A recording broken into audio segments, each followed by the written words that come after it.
कि पूर्णांकों का जोड़, हम पूर्णांकों के जोड़ों को काउंटर्स की मदद से, यानी कि जो गणित में हमारे काउंटर्स हैं उनकी मदद से सीख चुके हैं। अब हम कहते हैं कि पूर्णांकों का जोड़ संख्या रेखा से कैसे समझें। तो संख्या रेखा समझने के लिए मान लीजिए ये आपके पास सवाल है +4 ±6, क्लियर है। अब इसको हम संख्या रेखा से कैसे सीखते हैं ये देखिए। एक रेखा, ये संख्या रेखा है, ठीक है, बीच में इसके शून्य होता है यानी 0 होता है और दाएं तरफ प्लस होता है। प्लस की संख्या होती है यानी धनात्मक पूर्णांक, +1 +2 +3 +4 +5 +6 +7 +8 +9 और डॉट। और जो बाईं तरफ होती है वो माइनस की होती है, -1 -2 -3 -4 -5 -6 -7 -8, ठीक है। ये हमारा दायां यानी प्लस, ये हमारा बायां यानी माइनस। इस कंडीशन में जब हमें सवाल दिया हो तो ये याद रखें कि जो पहला पूर्णांक होता है वो हमारा दिशा बताता है और जो दूसरा पूर्णांक होता है वो हमें गति बताता है। क्या बताता है? गति।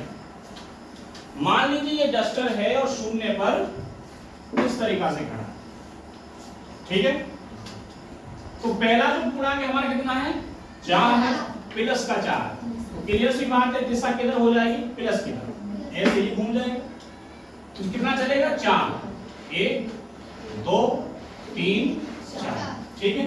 अब ये दिशा हो गई। अब दूसरा पूर्णांक क्या है? इसकी गति, यानी कि माइनस की तरफ। तो माइनस की तरफ इधर है, तो चलिए कितना चलना है? 6, 1 2 3 4 5 6, कितने पे आ गया?